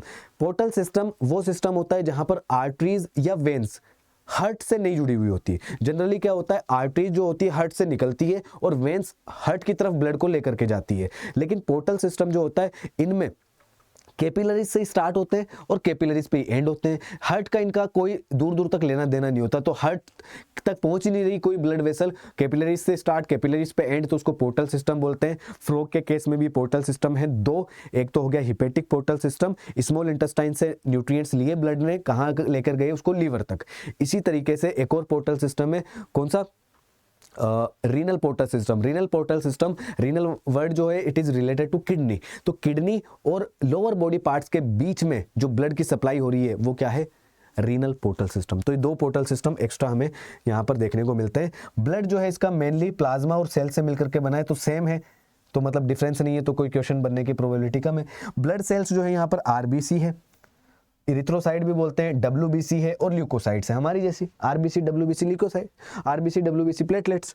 अब यहाँ पे देखो आरबीसी क्वेश्चन बनता है यहाँ पर न्यूक्लिएटेड, आरबीसी जो है यहाँ पर न्यूक्लिएटेड होती है भाई, हमारे अंदर ई न्यूक्लिएटेड होती है, मतलब न्यूक्लियस नहीं होता हमारे केस में, इसके पास में न्यूक्लियस है, ठीक है भाई। यहाँ से क्वेश्चंस बनने की प्रोबेबिलिटी होती है, हाईलाइट कर देते हैं इसको हम, ठीक है। And contain red coloured pigment, haemoglobin वही हमारे पास जो इसके पास में। लिम्फ की बात करें तो जो थोड़ा सा ब्लड से डिफरेंट होता है, इसके अंदर कुछ प्रोटीन नहीं होते हैं और आरबीसी नहीं होती, हमारे केस में भी वही है, आरबीसी नहीं होती और मैक्रो प्रोटीन नहीं होते और प्लेटलेट्स नहीं होती। डब्ल्यूबीसी का अमाउंट काफ़ी ज़्यादा होता है यहाँ पर। ब्लड कैरीज न्यूट्रिएंट्स, ब्लड का काम क्या होता है, न्यूट्रिएंट्स को कैरी करेगा, गैस को कैरी करेगा, वाटर को कैरी करेगा, अलग अलग साइड पे ले जाने का काम करता है सर्कुलेशन के दौरान। सर्कुलेशन ऑफ ब्लड जो होता है वो पंपिंग एक्शन से होता है मस्कुलर हार्ट के थ्रू, ठीक है। कोई नहीं है, सारी चीज़ें समझ में आ गई, ये सर्कुलेशन आपको समझ में आ गया होगा। फिर से बता देता हूँ, डोर्सल साइड पे इनके पास में एक स्पेशल स्ट्रक्चर है जिसको बोलते हैं हम क्या, साइनस वेनोसस। साइनस वेनोसस पूरे बॉडी पार्ट से डीऑक्सीजनेटेड ब्लड जो आया हुआ होता है उसको रिसीव करता है, उसको राइट एट्रियम में डाल देता है। राइट एट्रियम में गया, राइट एट्रियम इसको वेंट्रिकल में पहुंचाएगा। अब वेंट्रिकल, क्योंकि ये वाला ब्लड कैसा है, डीऑक्सीजनेटेड, तो इसको चाहिए ऑक्सीजन। ये वाला ब्लड अब जाएगा कहां पर, लंग्स के पास। लंग्स के पास, लंग्स से क्या लेगा, ऑक्सीजन, और ये ऑक्सीजनेटेड हो जाएगा। फिर ये ऑक्सीजनेटेड ब्लड जाएगा किसके थ्रू, पल्मोनरी वेन के थ्रू, पल्मोनरी वेन के थ्रू। और बॉडी पे वेंट्रल साइड पे, इस तरफ बॉडी के वेंट्रल साइड पे एक दूसरा चेंबर है जिसको हम क्या बोलते हैं, कोनस आर्टेरियोसस। कोनस आर्टेरियो, आर्टरी मतलब समझ लो कि ऑक्सीजनेटेड ब्लड्स की बात हो रही है। ये लेफ्ट एट्रियम में ओपन होगा, लेफ्ट एट्रियम से ब्लड जाएगा वेंट्रिकल में, वेंट्रिकल इसको पंप कर देगा, और ये ब्लड अब कब कहाँ जाएगा, बॉडी पार्ट्स के अंदर, बॉडी टिश्यूज के अंदर। टिश्यूज से ये होएगा फिर से क्या नाम इसका, साइनस वेनोसस, डोर्सल साइड में, उसके थ्रू जाएगा फिर हार्ट के अंदर। ठीक है, तो ये डबल सर्कुलेशन तो देखने को मिल रहा है, लेकिन डबल सर्कुलेशन कैसा है, कंप्लीट नहीं है, इनकम्प्लीट है, क्योंकि यहां पर कुछ part of oxygenated blood and कुछ part of deoxygenated blood gets mixed in the ventricle, क्योंकि वेंट्रिकल यहां पर एक ही है। ठीक है, चलिए ये सारी चीजें वेस्कुलर सिस्टम ऑफ फ्रॉग की मैंने यहां पर लिख दी है। हार्ट जो है 3 चैम्बर्ड होता है, जिसमें 2 एट्रियम और 1 वेंट्रिकल है, 2 एट्रियम एंड 1 वेंट्रिकल है। ठीक है, आगे देखो, पेरिकार्डियम से कवर्ड होता है ये। वेना कावा, एक मिनट कलर चेंज कर लेते हैं इसका। ठीक है, वेना कावा से ब्लड आता है साइनस वेनोसस में, फिर राइट एट्रियम में जाएगा। वेंट्रिकल्स से ब्लड निकलेगा कोनस आर्टेरियोसस में, फिर वो वेंट्रल साइड से होता हुआ पूरे बॉडी पार्ट्स में चला जाएगा। आर्टेरियल सिस्टम मतलब हार्ट जो ब्लड को पंप कर रहा है थ्रू आर्टरीज वो ब्लड जाता है, इसको बोलते हैं आर्टेरियल सिस्टम। आर्टरी से रिलेटेड आर्टेरियल सिस्टम, और वेन से रिलेटेड वेनस सिस्टम। यहाँ पर वेन्स जो होती है वो पूरे बॉडी पार्ट से डीऑक्सीजनेटेड ब्लड को कलेक्ट करती है और हार्ट के अंदर लेकर आती है। स्पेशल 2 वेनस कनेक्शन आपको मिलते हैं यहाँ पर, या यूं कहें 2 स्पेशल टाइप के पोर्टल सिस्टम देखने को मिलते हैं। एक है हिपेटिक पोर्टल सिस्टम, इंटेस्टाइन और लीवर के बीच में ब्लड का flow, hepatic portal system. Renal portal system, blood, हाँ, renal portal system, blood flow between kidney and lower parts of the body. Blood के कंपोजिशन की बात करें तो प्लाज्मा है और सेल्स हैं। सेल्स के अंदर यहाँ पर आरबीसी, डब्ल्यूबीसी, प्लेटलेट्स हैं, और आरबीसी की अगर बात करें तो न्यूक्लिएटेड है जिसमें हीमोग्लोबिन होता है। लिम्फ की अगर बात करें तो इसमें ना तो आरबीसी है और कुछ प्रोटीन्स भी इसके अंदर नहीं है। फंक्शंस की बात करें तो ब्लड का फंक्शन वही जो हमारे केस में न्यूट्रिएंट्स को, गैसेस को, हार्मोन्स को ट्रांसपोर्ट करने का काम करता है ये। और इसके अलावा जो हार्ट है वो एक पंपिंग ऑर्गन है जो ब्लड को पंप करता है to all the body parts. ठीक है, आई होप यहां तक हमें बात समझ में आ गई है। चलिए अब बात करते हैं एक्सक्रीटरी सिस्टम की। एक्सक्रीटरी सिस्टम भी कुछ कुछ हमारे जैसा ही है, लेकिन कुछ थोड़ा सा डिफरेंस है जो हम यहाँ पर बात करेंगे। तो एक्सक्रीटरी सिस्टम भी काफ़ी ज़्यादा वेल डेवलप्ड है। हमारे पास किडनी होती है, इसके पास भी किडनी है। हमारे पास किडनी की फंक्शनल यूनिट होती है यूरिनिफेरस ट्यूब्यूल्स, नेफ्रॉन, वो इसके पास में भी है। हमारे पास यूरेटर होती है, इसके पास में भी वैसी स्ट्रक्चर है। हमारे पास में यूरिनरी ब्लैडर होती है, इसके पास में भी है। लेकिन जो हमारा यूरिथ्रा होता है उसकी जगह पर इसका पास क्या है, क्लोएका। मैंने आपको बताया ना, एक्सटर्नल अपर्चर, एक्सटर्नल मतलब ओपनिंग जो है बॉडी पार्ट की वो एक क्लोएका है इसके अंदर, मेल के केस में स्पेशली। देखो, एलिमिनेशन ऑफ नाइट्रोजनस वेस्ट, इसके अंदर जो नाइट्रोजनस वेस्ट होता है वो एक्सक्रीशन होता है ureotelic. Frogs are ureotelic, urea excrete करते हैं, क्योंकि जो फ्रॉग है वो जब टेडपोल अवस्था में होता है, टेडपोल लार्वल कंडीशन में जब ये होता है, उस केस के अंदर ये क्या रिलीज करता है, अमोनिया रिलीज करता है, क्योंकि वो कंप्लीटली एक्वेटिक है। फ्रेश वाटर में रहता है तो अमोनिया रिलीज कर देता है, लेकिन फ्रॉग जो है वो एडल्ट होने के बाद में जमीन पे आ जाता है, लैंड पे आ जाता है वो। ठीक है, तो उस केस में क्या होता है, ये क्या रिलीज करने लग जाएगा, ये फिर एक्सक्रीट करता है यूरिया। तो इसको यूरियोटेलिक कहा जाता है। इसका जो लार्वा है, जो टेडपोल है, वो कौन है, वो अमोनोटेलिक है। ठीक है, nitrogenous waste is carried out by a well developed excretory system. एक वेल डेवलप्ड एक्सक्रीटरी सिस्टम है। एक्सक्रीटरी सिस्टम जो है, एक पेयर ऑफ किडनी है इसके पास, यूरेटर है और क्लोएका है और यूरिनरी ब्लैडर है। ठीक है, जैसे हमारा यूरिथ्रा है उसकी जगह क्लोएका आ गया यहाँ पर। ये कॉम्पैक्ट होता है, डार्क रेड कलर की बीन शेप्ड स्ट्रक्चर होती है। किडनी की बात कर रहे हैं, किडनी कैसी कॉम्पैक्ट है, मतलब टाइटली कंडेंस्ड है, डार्क रेड कलर की होती है, बीन शेप की होती है, और बॉडी के थोड़े पोस्टीरियर पार्ट में प्रेजेंट होती है, और वर्टिब्रल कॉलम के दोनों साइड में, क्योंकि वर्टिब्रेट है, वर्टिब्रल कॉलम इसके पास में भी है, वर्टिब्रल कॉलम के दोनों साइड पे, जैसे हमारे केस में है। हर एक किडनी जो है several functional and structural unit से बनती है, जिसको हम बोलते हैं यूरिनिफेरस ट्यूब्यूल्स या नेफ्रॉन।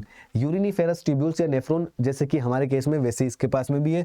2 यूरेटर होती है, दोनों किडनी से 2 यूरेटर निकलती है मेल फ्रॉग के केस में, और यूरेटर जो होती है वो यूरिनोजेनाइटल डक्ट की फॉर्म में रोल प्ले करती है अगर हम मेल फ्रॉग की बात करें तो, ठीक है, जो क्लोएका के अंदर ओपन होती है, मेल की बात कर रहे हैं ना, ठीक है। यूरेटर यूरिनोजेनाइटल डक्ट का रोल प्ले करेगी, डायग्राम में दिखाता हूं मैं अभी आपको। देखो यहां पर इस डायग्राम को देखो आप, मेल रिप्रोडक्टिव सिस्टम का डायग्राम है ये। देखो ये किडनी है, किडनी से जितना भी यूरिन बना वो यहां से होकर के जाएगा, यूरिनोजेनाइटल ट्रैक्ट। इसके अलावा जो इसका वो है टेस्टिस है, टेस्टिस में जो स्पर्म प्रोड्यूस होगा वो भी इन्हीं के थ्रू आएगा, यहीं से। तो मतलब जो यूरेटर है उसी के थ्रू स्पर्म आ रहा है, ठीक है। यूरेटर जो है इसका वो यूरिनोजेनाइटल ट्रैक्ट का रोल प्ले कर रहा है। बात समझ में आ रही है? ठीक है, चलिए अब बात करते हैं फीमेल में। In females the ureters and oviduct open separately in the cloaca. Female के केस में अलग है भाई। देखो फीमेल के केस में ऐसा नहीं है यूरिनोजेनाइटल ट्रैक्ट हो कोई, यहाँ पर यूरेटर अलग है और यहाँ पर जो इनकी ओविडक्ट है वो अलग है। जबकि फ्रोक मेल फ्रोक के केस में क्या है, स्पर्म भी उसी के थ्रू जा रहा है और जो यूरिन है वो भी एक ही ट्यूब के थ्रू जा रहा है, जिसको हमने बोला यूरिनोजेनाइटल ट्रैक्ट। तो यूरिनोजेनाइटल ट्रैक्ट मेल फ्रोग में ही प्रेजेंट होगी, फीमेल के अंदर उसको हम यूरेटर बोलेंगे, ठीक है ना। बात समझ में आ गई। थिन वॉल्ड यूरिनरी ब्लैडर, एक थिन वॉल्ड यूरिनरी ब्लैडर होगा, ठीक है। वेंट्रल साइड में प्रेजेंट होता है रेक्टम के, भाई रेक्टम डोर्सल में है और उसके वेंट्रल साइड में क्या होगा, यूरिनरी ब्लैडर, ठीक है। ये भी क्लोएका में ओपन होता है। फ्रॉग क्या एक्सक्रीट करता है, यूरिया एक्सक्रीट करता है, इसलिए इसको यूरियोटेलिक कहा जाता है। एक्सक्रीटरी वेस्ट की अगर हम बात करें तो ये ब्लड के थ्रू लेकर के जाता है किडनी में, जहां पर वो सेपरेट होता है और एक्सक्रीट आउट किया जाता है, ठीक है। हमारे जैसे ही केस है, किडनी के अंदर ब्लड फिल्टर हो रहा है और फिर बन रहा है यूरिन। अब यूरिन जो है वो दो तरीके से आएगा। अगर हम मेल फ्रॉग की बात करें यूरिनोजेनाइटल ट्रैक्ट के थ्रू जाएगा, और अगर फीमेल की बात करें तो यूरेटर के थ्रू जाएगा, ठीक है। अच्छा अब हम बात करते हैं कंट्रोल एंड कोऑर्डिनेशन की, मतलब नर्वस सिस्टम की। फ्रॉग का ये आपका डाइजेस्टिव सिस्टम हो गया, रेस्पिरेटरी सिस्टम हो गया, ब्लड सर्कुलेटरी सिस्टम हो गया और एक्सक्रीटरी सिस्टम हो गया। अब हम बात कर रहे हैं किसकी, नर्वस सिस्टम की। तो control and coordination highly evolved है, एडवांस टाइप का नर्वस सिस्टम है। It includes both neural system and endocrine system. इसके पास भी हमारी तरीके से दोनों ही सिस्टम होता है, न्यूरल सिस्टम भी है, नर्वस सिस्टम भी है और दूसरा एक एंडोक्राइन सिस्टम भी है, मतलब इसके पास में भी ग्लैंड्स हैं, ये भी हार्मोन्स रिलीज करता है। देखते हैं कौन कौन सी ग्लैंड्स हैं। अगर हम इसके केमिकल कोऑर्डिनेशन की बात करें तो बहुत सारे ग्लैंड्स होती है, बहुत सारे हार्मोन्स रिलीज होते हैं, ठीक है। अलग अलग एंडोक्राइन ग्लैंड से हार्मोन्स रिलीज किए जाते हैं। बहुत सारी प्रोमिनेंट या इंपॉर्टेंट ग्लैंड्स की अगर हम बात करें तो इसके पास पिट्यूटरी ग्लैंड है, हमारे पास भी है थायराइड ग्लैंड है, पैराथायराइड ग्लैंड है, थाइमस ग्लैंड है, पीनियल ग्लैंड है, पेनक्रियाटिक ग्लैंड है, पेनक्रियाटिक आइलैंड, एड्रिनल्स, एड्रिनल ग्लैंड और गोनेट्स। ये सभी ग्लैंड्स हमारे पास में भी होती है, तो कुछ ज़्यादा खास बात नहीं है, क्वेश्चन यहाँ से कम चांसेस हैं। नर्वस सिस्टम की अगर हम बात करें तो वेल ऑर्गेनाइज होता है। सेंट्रल नर्वस सिस्टम है जिसके अंदर ब्रेन एंड स्पाइनल कोड है। तो एक बार यहाँ पर हम नर्वस सिस्टम के बारे में लिख देते हैं इसका। नर्वस सिस्टम, देखो जी नर्वस सिस्टम के अंदर क्या बोलता है ये नर्वस सिस्टम, इसका एक तो हो गया central nervous system, CNS. CNS के अंदर क्या हो रहा है, एक तो आ गया ब्रेन और एक आ गया स्पाइनल कोड, ठीक है भाई, ब्रेन एंड स्पाइनल कोड आ गया। आगे देखो peripheral nervous system, peripheral nervous system के अंदर क्या आ गया, पेरिफेरल नर्वस सिस्टम, पीएनएस लिख रहा हूं शॉर्ट में, पीएनएस। पीएनएस किसका बनेगा, क्रेनियल एंड स्पाइनल, सेम उसी तरीके से जिस तरीके से हमारा है, लेकिन एक चीज का ध्यान रखना, एक तो हो गया हमारा क्रेनियल नर्व्स, एक हो गया स्पाइनल नर्व्स। स्पाइनल नर्व्स, हमारी बॉडी में कितनी क्रेनियल नर्व्स होती है, we have 12 pairs of cranial nerves, but यहां पर सिर्फ 10 पेयर्स होती है। क्वेश्चन बनने के हाईली प्रोबेबिलिटी है। फ्रॉग के अंदर कितने पेयर्स ऑफ क्रेनियल नर्व्स पाए जाते हैं, तो आप बोलोगे 10 पेयर्स, ठीक है। फिर तीसरा जो पार्ट है इसका वो है autonomic nervous system, autonomic nervous system, ठीक है। चलिए अब देखो आगे इसमें समझते हैं। Peripheral nervous system cranial and spinal nerves का बनेगा। ऑटोनोमिक नर्वस सिस्टम जो है वो sympathetic and parasympathetic nervous system का बनेगा, ठीक है। अच्छा 10 पेयर्स होते हैं क्रेनियल नर्व्स के जो ब्रेन से निकलते हैं। ब्रेन जो है वो एक बोनी स्ट्रक्चर के अंदर, जिसको हम बोलते हैं ब्रेन बॉक्स या क्रेनियम, उस क्रेनियम या बोनी बॉक्स के अंदर या स्कल के अंदर प्रोटेक्टेड होता है, सेम उसी प्रकार से जिस प्रकार से हमारा ब्रेन है, ठीक है। चलें आगे। ओके अब ब्रेन देखो यहाँ पर 3 पार्ट्स में डिवाइडेड है, बिल्कुल हमारे जैसे, fore brain, mid brain and hind brain. अगर हम बात करें फोर ब्रेन की, तो फोर ब्रेन के पास में क्या है, ओल्फैक्टरी लोब्स है, पेयर्ड सेरिब्रल हेमिस्फीयर है जिस तरीके से हमारे पास में है, और अनपेयर्ड डायंसिफिलोन भी है।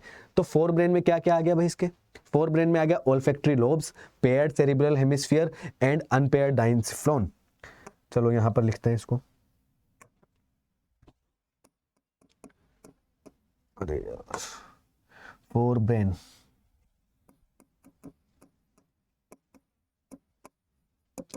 फोर ब्रेन में क्या क्या बताया देखो, एक तो ये रहा olfactory lobes, olfactory lobes,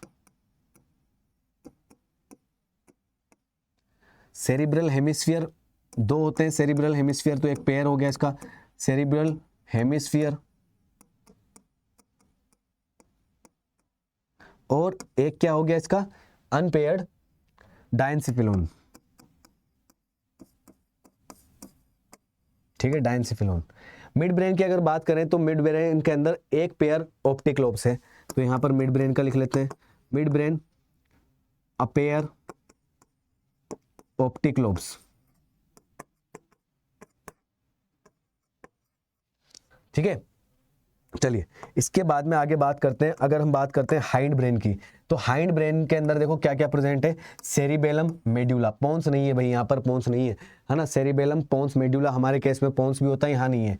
medulla oblongata क्या करता है, फोरामेन मैग्नम के थ्रू, मतलब स्कल के अंदर वो एक खाली जगह जिसके थ्रू जो स्पाइनल कोड है वो हमारा स्पाइनल कोड के थ्रू वो रास्ता जाता है। ठीक है, तो फोरामेन मैग्नम से होता हुआ मेडुला ओब्लोंगेटा कहाँ जाएगा, स्पाइनल कोड तक जाएगा, बिल्कुल उसी तरीके से जैसे हमारा है, which is enclose in the vertebral column. तो जो मेडुला ओब्लोंगेटा है वो फोरामेन मैग्नम के थ्रू, स्कल का एक ऐसा पार्ट जो ओपन होता है नीचे की तरफ, उसके थ्रू, फोरामेन मैग्नम के थ्रू किसके अंदर जाएगा, स्पाइनल कोड के अंदर, जो वर्टिब्रल कॉलम के अंदर प्रोटेक्टेड है स्पाइनल कोड। ठीक है ना, चलिए अब बात करते हैं इसके सेंस ऑर्गन्स के ना, फ्रॉग के अंदर कितने टाइप के सेंस ऑर्गन्स होते हैं, तो डिफरेंट डिफरेंट टाइप के सेंस ऑर्गन्स होते हैं, जैसे कि टच के लिए सेंसरी पेपिला होते हैं इनके स्किन पे, टेस्ट के लिए टेस्ट बर्ड्स होते हैं, स्मेल के लिए नेजल एपिथेलियम होते हैं, देखने के लिए इनके पास आईज होती है, सुनने के लिए टिम्पेनम होते हैं, इंटरनल ईयर्स है लेकिन एक्सटर्नल ईयर्स इसके अंदर एब्सेंट होते हैं। ठीक है, इन सब के अंदर जो आईज एंड इंटरनल ईयर्स हैं ये वेल डेवलप्ड, वेल ऑर्गेनाइज्ड होते हैं बाकियों के कंपैरिजन में। बाकी के सब क्या है, सेल्यूलर ग्रुप्स हैं, बहुत सारे सेल्स का ग्रुप होते हैं नर्व्स के एंडिंग के चारों तरफ, नर्व्स एंडिंग के चारों तरफ। सेल्यूलर एग्रीगेशन का मतलब सेल्स का बहुत मतलब एक गुच्छा सा बन जाता है, किसके बाहर, नर्व एंडिंग्स के बाहर। आइज की अगर हम बात करें तो आइज जो है एक पेयर में होती है, स्फेरिकल स्ट्रक्चर होती है। स्कल का जो ऑर्बिट वाला पार्ट है ना, जहां पर आई सिचुएटेड होती है, इसको ऑर्बिट बोलते हैं ना, हमारे केस में भी ऑर्बिट बोलते हैं, इसके केस में भी ऑर्बिट कहा जाता है। आईज कैसी है, सिंपल है, जिसमें एक सिंगल इमेज बनती है, एक सिंगल यूनिट से देख पाते हैं। कॉकरोच या अर्थवर्म की, कॉकरोच या आर्थ्रोपोडा के मेंबर्स की तरह नहीं है कि मल्टीपल इमेजेस मोजेक विजन वाली दिखाई दे, एक सिंगल इमेज इसमें बनती है। एक्सटर्नल ईयर इसके अंदर एब्सेंट होता है। ठीक है, एक टिम्पेनम मेम्ब्रेन होती है, एक्सटर्नल अपीयरेंस बाहर से दिखाई दे देता है हमें, तो इंटरनल ईयर तो है लेकिन एक्सटर्नल ईयर इसके अंदर एब्सेंट है, पिन्ना वगैरह कुछ नहीं है ऐसा। ठीक है, तो ईयर जो है वो हियरिंग में भी हेल्प कर रहा है और वो बैलेंसिंग में या इक्विलिब्रियम में भी हेल्प करता है। क्लियर, चलिए अब आ रहा है बहुत ज्यादा important part, reproductive system of male and female. बहुत ज्यादा इंपॉर्टेंट है लेकिन ज्यादा मुश्किल नहीं है, आसान है, ध्यान से समझना, सारी चीजें क्लियर होती जाएगी। चलिए देखो यहां पर मैं मेल रिप्रोडक्टिव सिस्टम के बारे में बता देता हूं पहले आपको। ये किडनी है, ये किडनी है। ठीक है, अब किडनी के ऊपर तो हमारे पास में जिस तरीके से एड्रिनल ग्लैंड होती है ना, उस तरीके से यहां पर इनके पास में क्या है, टेस्टिस है। बताओ, हमारे केस में टेस्टिस बॉडी के बाहर होते हैं, इनके केस में टेस्टिस बॉडी के अंदर ही होते हैं, बल्कि अंदर होने के साथ साथ में किडनी के ऊपर चिपके हुए होते हैं, किडनी के ऊपर चिपके हुए होते हैं। और इसके ऊपर ये फेट ग्लोब्यूल्स, फेट बॉडीज है, फेट की फॉर्म में यहाँ पर। ठीक है, तो आप पूछोगे सर इसकी एड्रिनल ग्लैंड कहाँ गई, इसकी एड्रिनल ग्लैंड चली गई इसके अंदर, किडनी के अंदर एड्रिनल ग्लैंड है। ठीक है भाई, टेस्टिस हम जानते हैं कि मेल रिप्रोडक्टिव ऑर्गन है, प्राइमरी मेल रिप्रोडक्टिव पार्ट है, तो ये क्या करेंगे, ये स्पर्म प्रोड्यूस करेंगे, तो स्पर्म प्रोड्यूस हो जाएगा इसके अंदर, स्पर्म प्रोड्यूस हो जाएगा। अब स्पर्म प्रोड्यूस होकर के हमारे केस में भी वासा एफरेंशिया के थ्रू जाता है, यहाँ भी वासा एफरेंशिया के थ्रू। देखो वासा एफरेंशिया के थ्रू जाएगा किडनी के अंदर, वासा एफरेंशिया के थ्रू जाएगा किडनी के अंदर। किडनी के अंदर एक स्पेशल टाइप की केनाल होती है जिसे हम बोलते हैं ब्रीडर्स केनाल। क्या बोलते हैं? Bidder's canal. अब ये साइंटिस्ट जिन्होंने इसको ढूंढा था उनका नाम था बीडर, तो उन्होंने नाम रख दिया बीडर्स केनाल। बीडर्स केनाल से होता हुआ स्पर्म जो है ये ओपन होगा किडनी के बाहर, एक ट्यूब लाइक स्ट्रक्चर जिसको हम बोलते हैं यूरिनोजेनाइटल डक्ट, यूरिनोजेनाइटल डक्ट। इसी के थ्रू मेल पार्ट के अंदर यूरिन भी आएगा किडनी से, इसी के थ्रू इसका स्पर्म भी आएगा। फिर से बता रहा हूं, देखना, testis, vasa efferentia, Bidder's canal, urinogenital duct. और यूरिनोजेनाइटल डक्ट एक कॉमन अपर्चर के थ्रू, कॉमन पार्ट के थ्रू एक कॉमन पार्ट में आ जाएगा जिसको बोलते हैं क्लोएका।